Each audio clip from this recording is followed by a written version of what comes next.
laata Moustarchidine wal Moustarchidaat di am dañu yoroon association bu tudd mouvement des jeunes de l'association éducative islamique man mii ma nekkoon président bi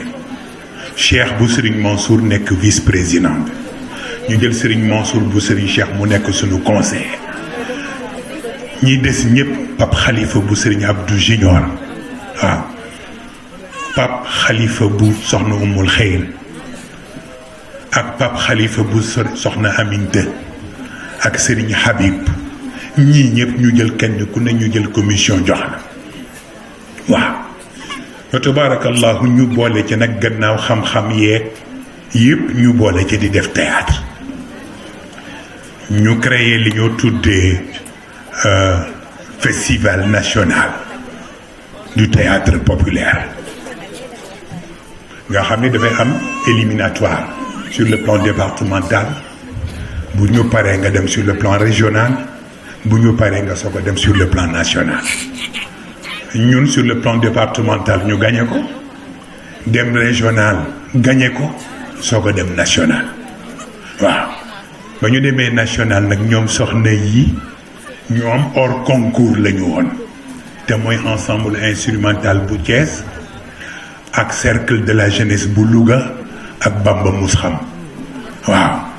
sama mbokk murid yëpp sama dugganteeg moom ñoom foofa la commencé waaw rawatina fi ñuy wane Serigne Touba dajeem ak Cheikh El Hadj Omar El Fouti ci seen teen ba ak la ñu waxante ak dénkaane ga ñu dénkaane Mam Jaara pour wax leen ni am na loo xam ni fa mu nekk sama cër du tey waaw waaw ba tax na kon moom mii ca ensemble ba la bokkoon ndeysaan te fu ma fekk nag ci waxtaan dina yëngal waaw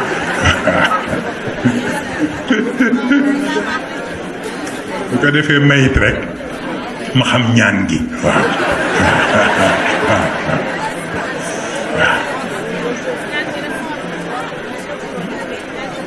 la ma sama baay ba daan wax Saliou Mbaye waaw dama naan sa doom ji ma ne ko mu ne ma defalal sa baay fii Fatiha ak faa yóbbu waaw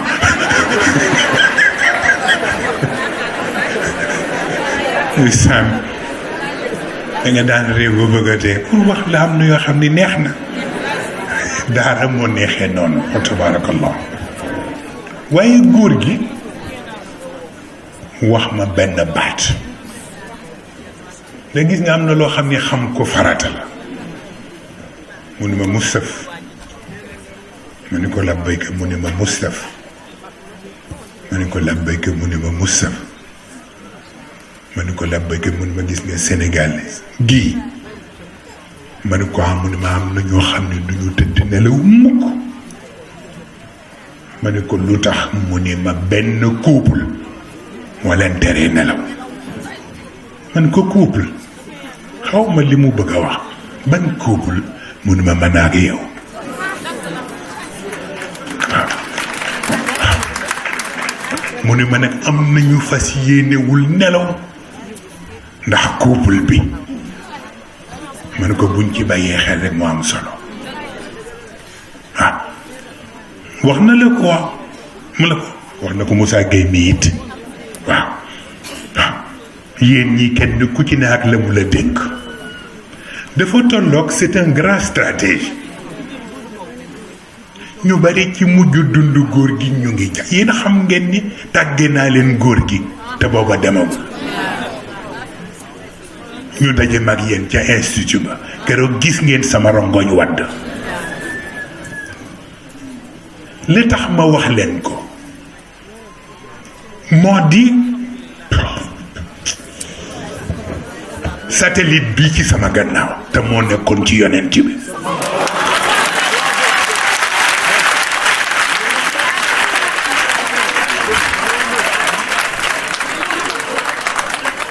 ku ñu branché ci affaire bi rek satellite baa ngi ci sa gannaaw mu ngi nii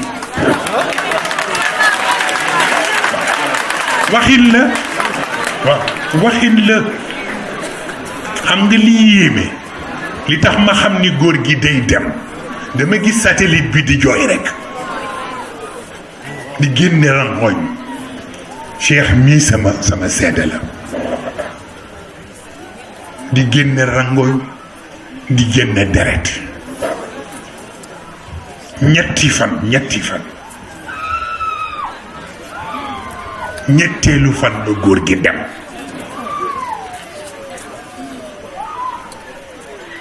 Cheikh a ngi nii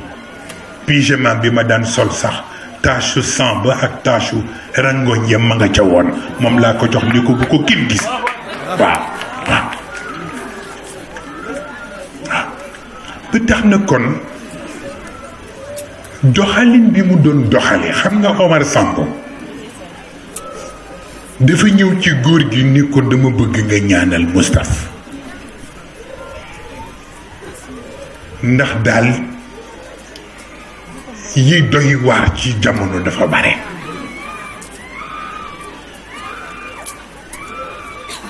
bi mu ko waxee góor gi rekk góor gi daal di reyam yu ndaw yooyu.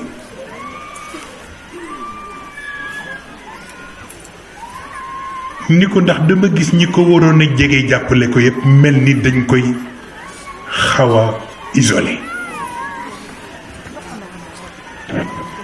góor gi ree ni ko Omar mun ko waaw mun ko gis nga yàlla bu bëggee jàppale nitam ñiy déranger ñëpp def leen di écarter. waaw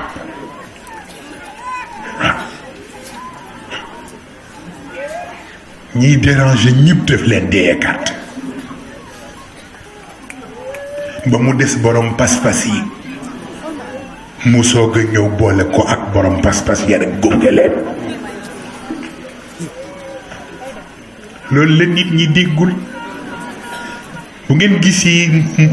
mu jékki-jékki rek ñëwatul course bi ba noppi bloqué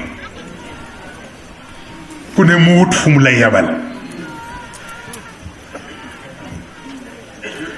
c'était pour me mettre à l'aise. loolu tax mu tërale noonu waaye ñu xam li ñu xam rek ni pat. waaw Sëriñ Abdou waxtaan nañ ci mag moom te nangu na ko te gëm na ko ndax ñaareelu fanu dëju Sëriñ Cheikh lu ñu waxul mag moom amul.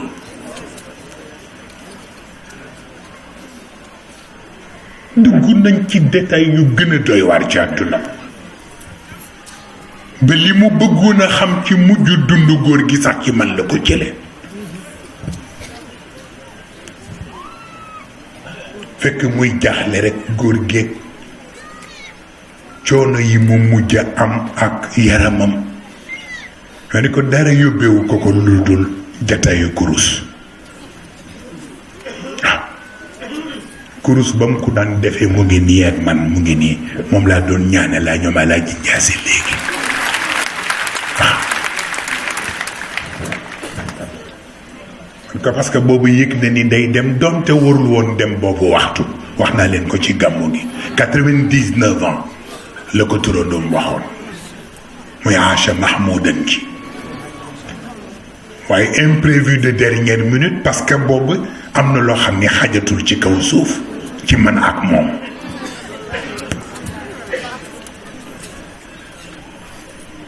looloo tax mooy li Seydi El Hadji Malick defoon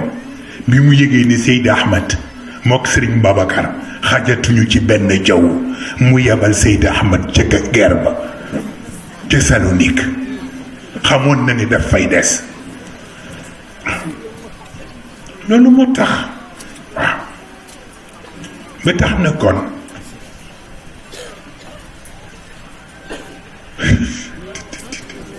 ñu bàyyi noonu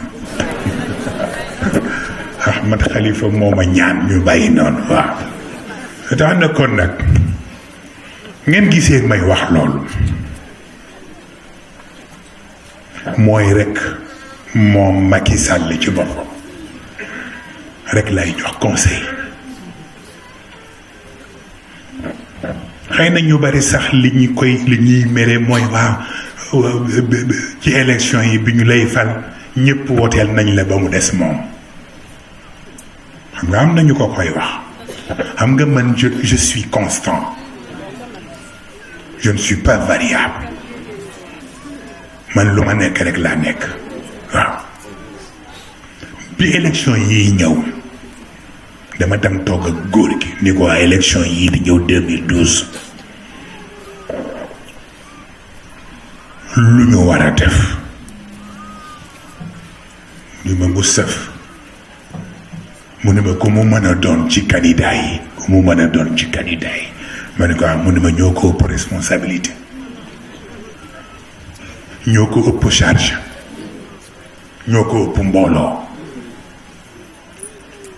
kon nag bu ñuy jël sunu bopp di ko joxe dañ koy joxe ci ay conditions yu wóor waaye duñu xëy rek noonu bazarde sunuy mbir ci kese kese waaw loolu la ma wax mais comme boobu Macky Sall seeti na ñi mu bëgg a seeti yépp sauf man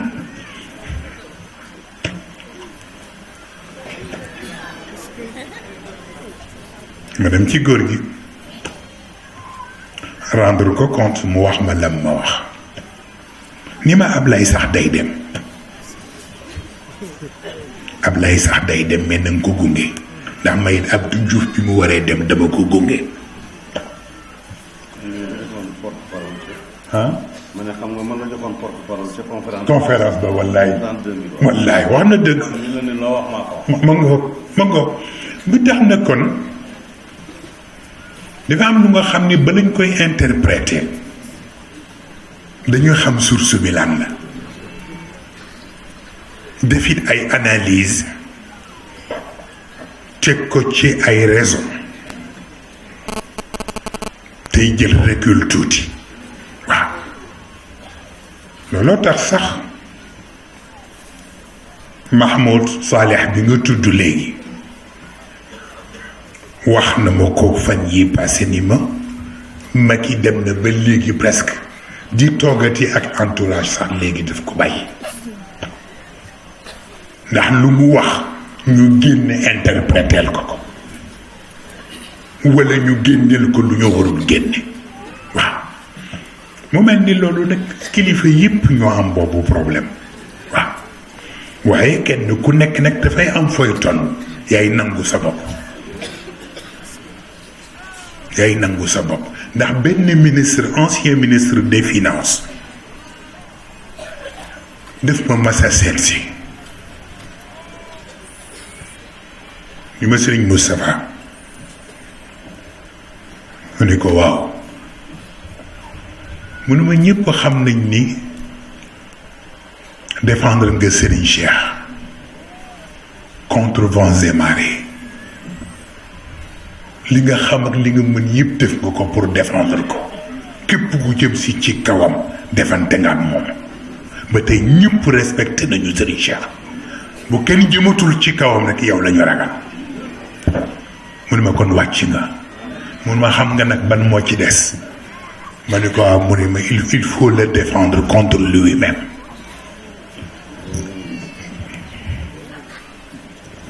gis nga kilifa dafa am fu muy toll il faut le défendre contre lui-même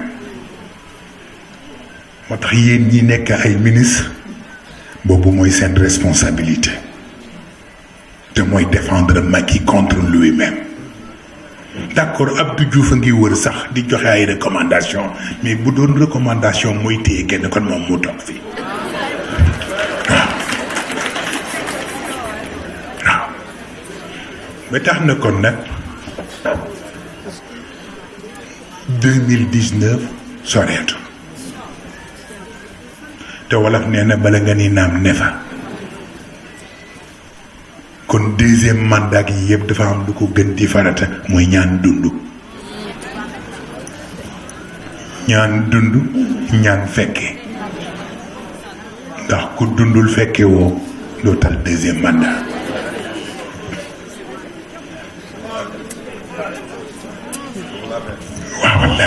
waaw wallaay ba tax na kon nag ñun amuñu dara lu ñuy yéene parce que lu ñu gêné moo fi nekkul moom xam na ko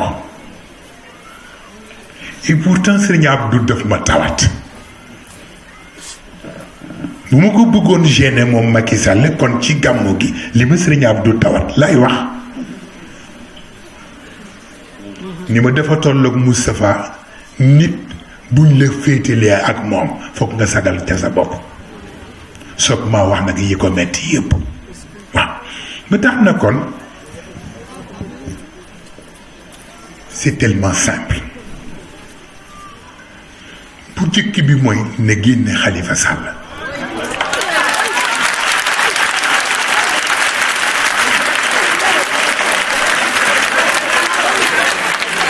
parce que bu ko génnewul may nekk candidat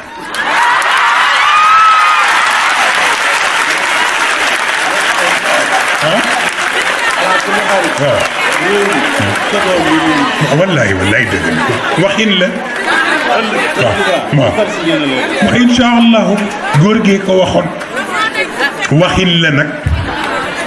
waxin la mooy seet ban moo ci gën sedd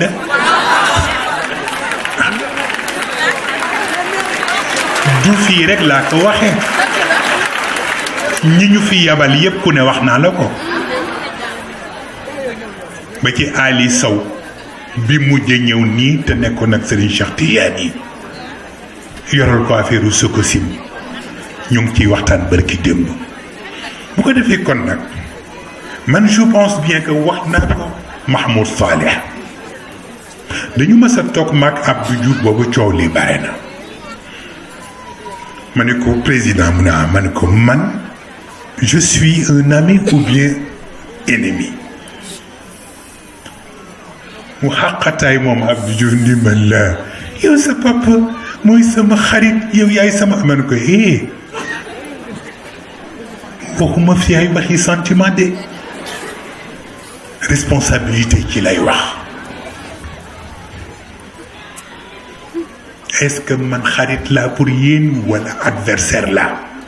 ndax bu ngeen ci d'accord rek mën naa ko jouer pleinement mu ne ma mooy lu tax nga poser ma question bi ma soog a génne jukki kayit yi ma yoroon yépp ñu bind ko ci man bind ko ci daayira bi teg ko ci kaw table bi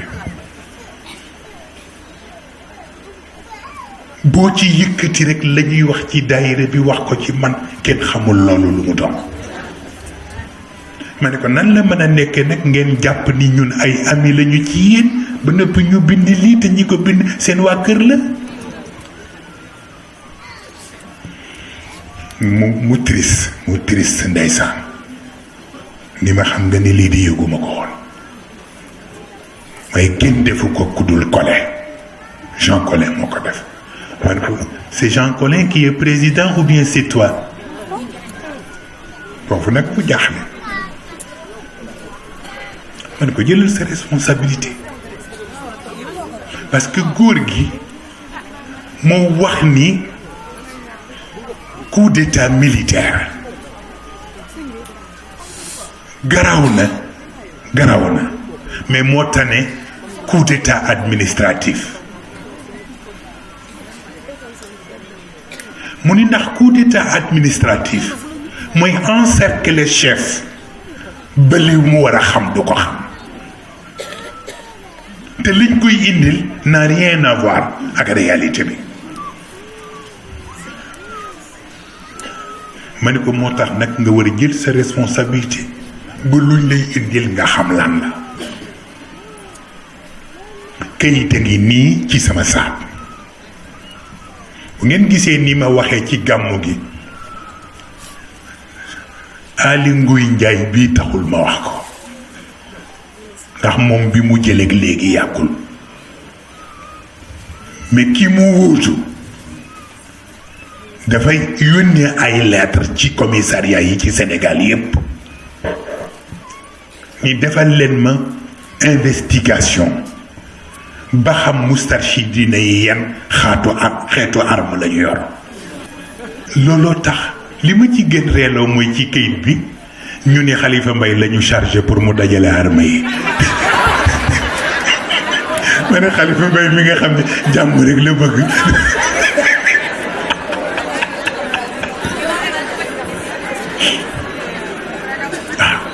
ndeysaan waxe ca yenn façon waxin ba dafa rafetu naan Moustapha Sy dafa ruus rek waaw dafa ruus rek ndax li mu waxoon ni bu ñu tëjee Khalifa Sall mu dem nekk prisonnier te nekk ko nit ñi di ko dal bind ko ci seen biir yooyu ma ni ñoom di war nañoo ñaan yàlla bu ma dugg prison mukk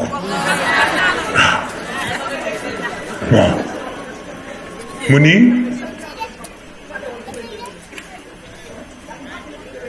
wallaay ndeysaan wallaay ndeysaan bu tax na waxin yi dafa rafetul tuumaal ñu ci lu amul waaw te kayit yi dafa bari manqueeg yu bari ba tax na looluy tax nag la ma waxoon góor gi ni ko benn président di otage wala muy complice bu loolu leeree rek danañ xam ñun ban position la ñuy jël loolu it moo fi nekkaat Macky dafa war a jël responsabilité bi ci des itam mooy gis nga man damay dem ba ci yàgg ma nit ñoom seen nit ñi est-ce que jàng nañu tubaab parce que ñun ñi dëkk ci daara ji sax wa dëkk yàlla am na lu ñuy comprendre ñuy dem ni waaw Moustapha moo wax ni ministre bi c'est un ministre inférieur mais ki ma dajeel conseiller la ca primature bu Centrafrique moo doon wax ak man ni ma man servir naa ci banque centrale bu Dakar ni ma gisuma lu dul nga war a jël sa responsabilité jël ko ma ne ko lu tax mun ma tu sais nos pays là mun ma surtout les ministres de l'inférieur ma ne ko ministre de l'inférieur ma ne ko j'ai jamais entendu ça ministre de l'intérieur la ñuy wax mu ne ma je sais mais mun ma si baatu si boobu mooy conditionnalité bi si un ministre est capable de faire toutes les bassesses et toutes les petitesses à l'endroit des hommes honnêtes, alors là, il n'est plus un ministre de l'intérieur, mais c'est un ministre de l'intérieur.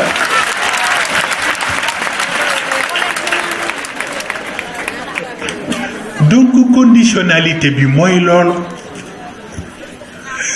kenn ku nekk jël ko ku ne wax ca lu ne beneen bi ci des man waxuma ko Serigne Cheikh Tijani bii ñuy tudd moo ko wax fekk boobu am mën naa tudd tur bi sax mais jaru ko am kuy neexal wax ni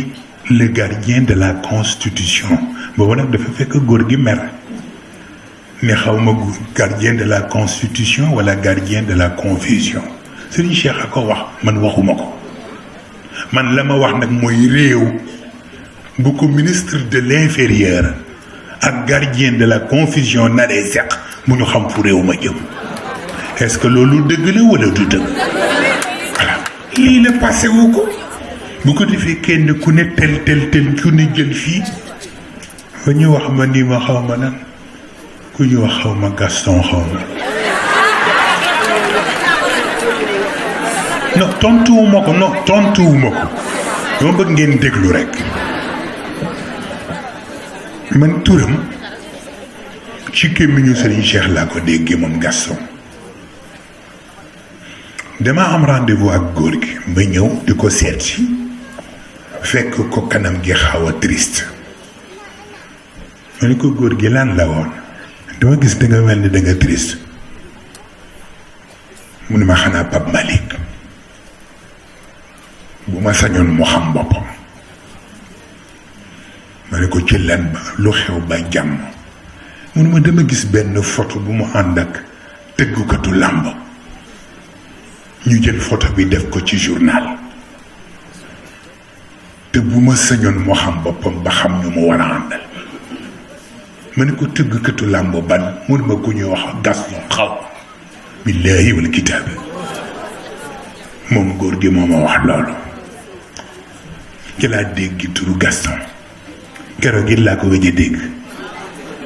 ndax man moi je ne suis pas amateur de lutte waaw mbapat laa daan seetaan ba ma nekkee ca daara ja ñuy dem kër almata booba firdo yi ñoo daan def bu gerte ñoree ba ñu fay leen ba noppi ñu tëgg la mbappat maag ñoom xalifa may ñii ñuy dem di seetaane mbappat yi fa la yem waaw bi tax na kon nag dara boo koy interpréter da ngay am un peu de recul jàng baat yi mais du tëb tëb rekk di wax noonu ci kese kese parce que qui se sent mauvais se mouche waaw waaw ba tax na kon nag man ku ma xam ni lu may dencal nit amul ndax maa toog ak Serigne Cheikh Ahmed Tijani ni ko bu yàlla tegoon wilaayaat yépp fii teg xol bu rafet fii ma bàyyi fa wilaaya ga dem jël xol bu rafet moo ma gënal waaw waaw nit nag mënuloo bëgg rafet xol ba noppi di amalati kenn lu ñaaw kooku c'est pas possible waaw dafa tolloon nag lu ne wax naa ko ci gàmmu gi ñaari baat yooyu c'est très important waaw li ñu dox li ñu war a dox ki ko war a dox fekk moo ko war a dox te mën na koo dox ndax bu ko mënee dox te waru koo dox du sotti bu ko waree dox it te mënu koo dox du sotti il faut mu boole ñaar yëpp war koo dox mën koo dox et puis c'est tout bu tax na kon nag di choisir nit ñi ngay yabal ak ñi ngay sant dafay nekk lu am solo waaw bu ko defee kon nag dañuy bég ci yu bare Sëriñ Bachir Abdul Xaadir keroog bi sunu wuy jur bi wuy jee boroomam sëñ Mouhamadul Mokhtar yal na yàlla yokk leeram yàlla sotti yërmandeem ci moom man ku ma admiré la ndax dafa modeste waaw dafa modeste moo tax bu ko nit ñi di tooñ sax naan ko tiijaan bi ma ni mais am na loo xam ni ñi baax ñépp a ko bokk murid ak tiijaan ak xaadir ak laayin ak yépp ku ci baax rek am melokaan moom waaw moo tax ci gannaaw dama am suma benn wëllëre mu ne ma yow yàgg sa pap Serigne Mbaye Sy Mansour dafa am lu ngeen nuróole ma ni ko lu mel nan mu ne ma sincérité ak franc parler ma ni ko ñaar yooyu ñi dëggu ñëpp a ko bokk ku dëggu rek di nga sincère ku dëggu rek di nga am franc parler li ngay wax di dëgg seulement li ñu tudd ci feebaru wax yi nitu yàlla yi di ko tudd nee nañ bi ca jiitu mooy wax dëgg mooy jiitu ci feebaru wax yi walla lool ñu ne loolu nu mu mën a nekk mooy ñu ni nga topp sa bopp nit ñi ne diw de moom faalewul kenn dëgg rek lay wax nee na nga topp loolu ci nit ñi te toute vérité n'est pas bonne à dire nga dem ba mu fab du jur bàkkaar moo tax booy wax dëgg dangay wax dëgg pour défendre la vérité elle-même bu fekkee ni vérité bi ay junney bakkan dañ ca at seen bopp boo gisee ku bëgg a piétiner dëgg ba te bu ko piétiner junney bakkan yooyu nga jël sa responsabilité wax pour protéger la vérité elle-même loolu rek moo war a tax nit ki waxe benn façon bi jeex na moom la Cheikh Ahmed Khalifa wax léegi waaw gis nga Maodo ci xilaasu dahab tudd na ko ci wàllu yeneen ci bi alak nit ci kàddu min baadi sabbin wa tadlilin wa tasfihatin axfaw lahu kulla ma axfaw min idamin waaw looluy tax mais du bëgg a ñaaw làmmiñ du yaree di ko yéen seetlu ngeen ni man bu ma waxee farata ba noppi kenn dootuma gisaat ba farata jot mu mel ni kon nag loolu yëpp seede rek pour nit ñi xam ni am na loo xam ni mënul nekk pour ñun ñu di ko denc ci suñu xol duñu bëggoon rekk ñu ñaan réew mi parce que loolu dëggal waxoon Seyid Cheikh def di farata bu jara bàyyi xel waaw te li ma leen wax ma it dama ko xam barki démb ci 18 heures dama jógee Dakar jëm kër ga bi ñuy ñëw bay jub université benn policier daal di génn ci benn mbedd bu sew ba 20h30 laa soog yegg sama kër donc 18h ba 20h30 ndax rek yëngu-yëngu ma xam ni kon kenn ku ne li nga ñaan mooy dal am yiw am jàmm am ba ku ne mën a doxi sa soxla te problème du am loolu ngay ñaan ni keroog borom oto yëpp da ngay yéeg ni mujj nañ kenn ku nekk énervé waaw ma ni ko waaw mu ni ma waa Sëriñ Moustapha mu ni ma billaay bu ma la ñeme woon ma ni ko mu ni ma kon damay fexe ba fëkk Issa Sall waaw nangu ko ci yéen waaw yóbbu ko APR ma ni ko waaw lu tax mu ni ma c'est des gens comme ça qu'il nous faut dans ce pays li xew yëpp éléments yi ngeeg man waaye itam comme xëccoowuma woon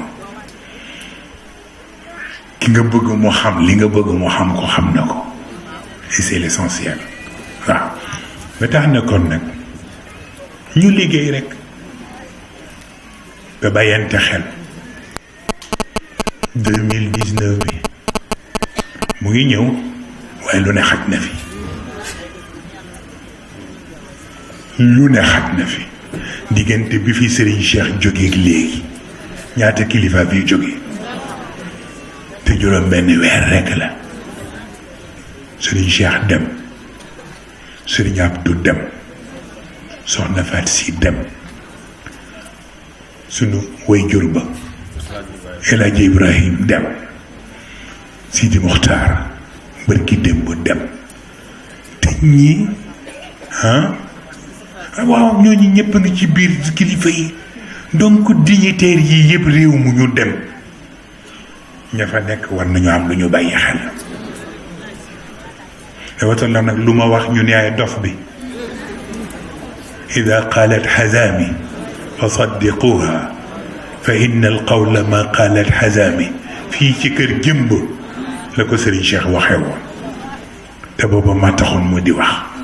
waaw bu ko defee kon nag dañ fi am sunu jigéenu bopp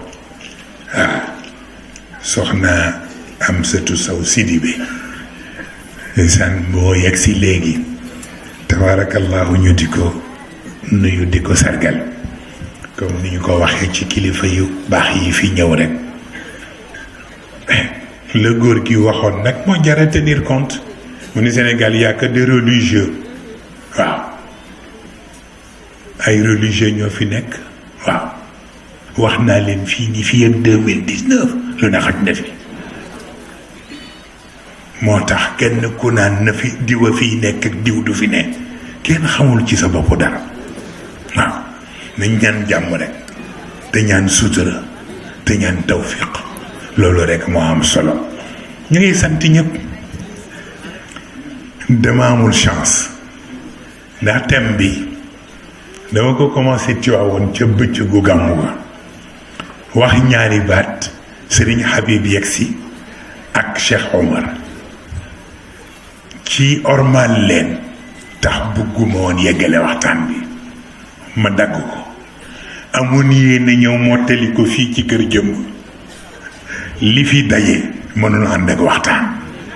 waaw soulager nit ñi rek ak encourager nit ñi moo fi xaj loolu moo tax ñu waxee ni ñu waxee ku ma xam ni kenn safuma bu ko defee kon nag Alaaji Njaase musuma gis mukk nit ku mel noonu xam nga man ci Serigne Cheikh ci lay natt nit ñi njaboot ci boppam yi dëgg ku ci daan masa dem rek ni ma koy xame mooy day yónni Omar Samb ne ko demal ni mu saf na dem seeti diw dafa feebar bu ma ko waxee rek ma xam ni day dem fa tabarakallahu moo tax bi mu demee ba yëg ni mu ngi ci waajtaay pour dem fekk boobu góor gi ci boppam ni ma kaay ma yónni la Madina mu ne ma dama gëj a ziyaara ji yonent bi ndax guerre du Golfe dafa jaxase yépp te kilifa du jóg te xamul ci lu muy jóg lan la mu ne ma kon nag kaay nga demal ma ca Madina bu demee nga nuyul ma yonent bi te nga ziyaaral ma ko wax ko ni ko bu jamono yaatu rek ma ñëw billaahi wal kitaab naka la ñu jël vol fekk bisu àjjuma la ñu dem Madina bi ñuy yegg si presque di jël sunu hôtel bi mu ngi nekk en face jàkka yonent bi mais mbedd mi sax fees na mbedd mi laa wax waxuma la ak ëttu jàkka ji waxuma la ak jàkka ji fépp fees ñu dugg ci biir hôtel bi ma yeesal njàpp ma ànd ak Lamine ñam ñuy dox Lamine ni ma sëriñ fii fees na tey ñu toog fii ma ni ko lan góor gi ma yónni ci yonent bi foog ma dem ba ci moom ñu ngi sëriñ bi gisoo fii ni mu mel man ko nañ dem rek mu mel ni dañuy xàllal mel ni dañuy xàll yoon bi rek di xàll ba ma yegg si ci mimbaru yonent bi ma baynu mimbari wa rawdati rawdatu min riyaadil janna foofa fa laa toog bay li man xutba ba noppi ba julli ba noppi nag ma soog a yegg ci bàmmeel bi ñëw nag ni ko sa góor gi ca réew ma kat moo ma yónni nee na ma wax la ni la mu ngi lay nuyu mu ngi lay ziyaara na mën a la waaw nee na bu yaatoo dina ñëw wax ko ko jeex na daal di génnaat àndaat ak Lamine ñag ñu jël sunu vol del si Jadda mu taw ba ñun dañ doon xuus ñu ni ñu fukki at ak nii yoo xam ne ndox laalul suuf lu dul tey ma xam ni yónnee ga mu yónnee moo def loolu waaw góor gi de moo yóbbante wax ni naa ñëw seet si la ñu commencé waat di yëkkat mu ni ma li yow ma fayam waaw ndax góor gi yëkkati la yow ni nga ñëw seet si ma loolu aw ma fayam waaw ndeysaan ñu waxtaane yëpp ba mu paree mu ni waxuma la njaboot yi nekk ba noppi waaye sët yëg sëtaat yi ñëwagul sax maa ngi la lay di dénk waaw moom la jaase mu wax ma loolu maa ngi lay dénk ñëpp sët yi ak sëtaat yi sax nanga ma leen téyel waaw ma defee ni loolu moo indi waat jataay bi ñu ñëw rek di ko feddali benn côté bi góor gu mag gekk moom beneen côté bi yéena ko moom ndax Alaaji Jaase mu mel ni kon nag sunu wayjuru bopp bi ñëw fekke si ko ndax seede yi mu bëggoon def moom Ahmad Khalifa Niass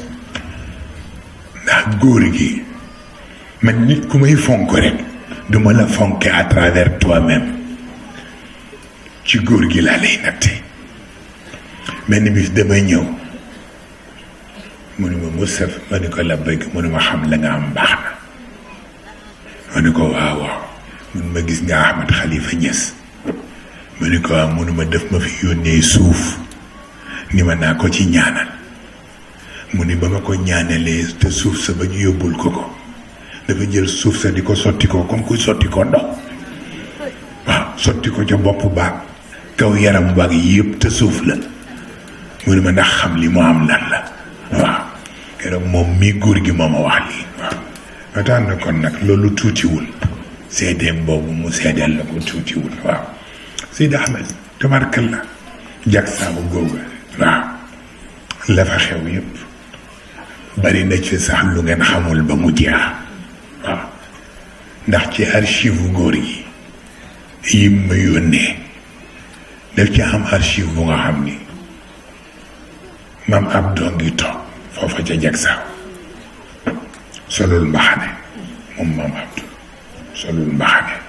Serigne Cheikh a ngi toog ci wetam solul mbaxane Serigne Abdou Al Amin mu ngi toog ci wetam solul mbaxane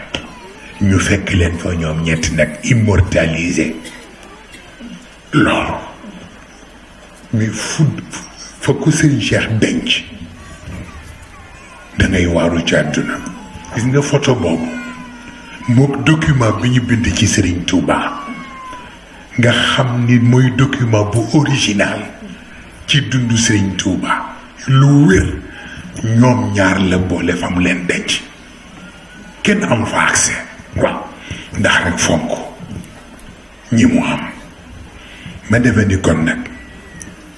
loolu ñun mooy sunu ndono ñu war ci taxaw war ko dundal jàppandoo ci rek ñun ñëpp soxna ki ne si bii bis bu nekk ak la muy wax ndax daf may wax ni ma bu jëkkoon càmmiñ la amoon ak Cheikh waaye tey nag amatuma càmmiñ ak Cheikh kese dama ci boole am kilifa waaw tey ay sama kilifa waaw lu ma joxoon góor gi rek jox naa la ko waaw lu ma defati nag lu la wump wala joxe woo ci ndigal soxna Sophie bii fa tabarakallahu lépp luy cër boo xam ne Serigne Moustapha daf ma ko séddoon cër boobu dafa jël jox ma ko ci kawaat ci suuf man dafa ni kon nag ñi fi daje ñëpp loolu moo leen yóbbaale ñuy sant ñëpp nag mu mel ni yéen ñi fi mag yi wax ngeen ñëw ci turam bu ngeen demee wax ko njaboot gi joxe nañu seen cant ndax nit ñi leen boole loon la ñu waroon def ci taxawaay def nañ ko waaye loola itam mu xam ni ci liy woyofal yëf yi ci la bokk waaw te mooy taxawaay di am waaw mu bañ topp nit ñi rek ndax nit ñi ku leen topp doo dem waaw lu ko war rek bu jotee mu def ko waaw noonu rek la demee waaw ngeen gisee ma mere leen ci gàmmu gi daaw da ngeen yebal délégation te ren yebalu leen kenn waaw ma ne comme noonu laay ca waaw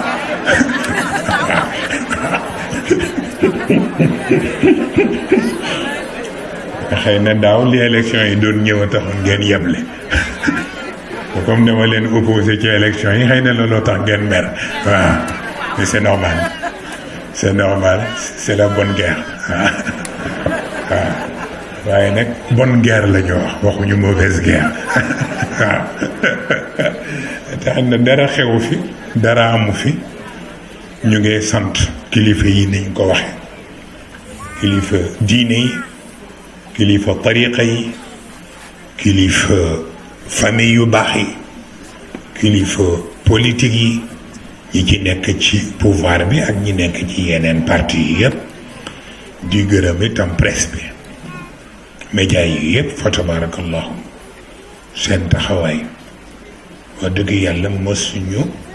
tan xam lu bokk ci daayira bi waaw di ci taxaw di leen accompagner booba dara xewagul ba bi yàlla defee bu ñu amee sunu télévision yi du tere ñoom it ñu def seen taxawaay waaw bu ko defee kon nag ñu ngi leen di gërëm bu baax a baax journaliste yi ca am honnêteté itam di interpréter na mu rafete njaboot yàgg leen di suivre waaw man du ma déglu rajo du ma seetaan télévision ndax bëgguma ku ma influencer waaw ma bëgg lu may wax rek muy dëgg gu yàlla rek mooy tax waaye njaboot bu ci dégg lu baax ñëw ni laa journaliste sàngam kat ci rajo sàngam wala télévision sàngam wax na lii ak lii ci yow ak ci daayira bi mu ne loolu rafet na wa tabaarakallah loolu rek nag moo fi am solo dëgg moom dëgg rek la tudd te lu am di rafet lu amul dafay ñaaw lu ko defee ñu sant ñu sonn ci bëccëg bi gannaaw famille bi ñoom ak seen jàppalante ci seen biir ñu dëkk ci région de Thiès yëpp di ay homme d'affaires ñoom ñëpp ak ay aïma ay asatid ay muallimin kenn ku nekk ñu ngi lay sant bu baax a baax te di la jaajëfal ci démarche yi mu mel ni itam sunu góor gile moom xiir gi rek nee nañ ma moom daal xanaa kër ga bàyyiwu fa kenn waaw indi na doom yëpp doom yu góor yeeg yu jigéen ñi indi na njaboot gi yëpp ma ne parce que daje bi moo ko moom waaw mbir nag boo ko moomee kenn du la wutal foo ca yem waaw wa tabaarakallahu mu mel ni nag xam naa ci wàllu famille Seydi Ahmed Sy bu maam Abdou fa tabaarakallahu soxna Kiné Sy sama léppi bopp ak soxna Sofiyatu Sy sama jigéenu bopp waaw maam Cheikh Ahmed Tijani maam Babacar soxna Umu ak soxna Fatima waaw di ay talibe rek waaw seen bàyyi bopp yi Sëriñ Assane Sy wa tabaarakallahu maam Maodo Sy wa tabaarakallahu délégation soxna Kiné Doudou Sy sama jarbaatu bopp Sëriñ Gueye ak yaa nabu ñoo ko dirigé Sëriñ Moustapha Dem di sunu nijaay Sëriñ Saliwu Dem mu Sokone monsieur Isaaxa di sama collaborateur u bopp parce que il est conseiller à l'ambassade de la Mauritanie waaw fu ma dem mu dem fa waaw mu ne bu jëkkoon dañ ma boole woon ak yow pour ma taxawu leen ca conférence Mauritanie waaye léegi nag may ñëwal sama bopp waaw walaay ndeysaan lu ma am rek mu jóg taxaw ndeysaan ñu ngi koy nuyu te di ko sant ci teewaay bi waaw Baykatim Touré ak Hadji Habib Gueye bu Dakar ak Hadji Habib Gueye bu Gambie Cheikh Tidiane Mbeng Iliman ñaari yoon xam naa nag xaayaan ku dégg séeréer waaw kon daal mu ngoo ko rek waaw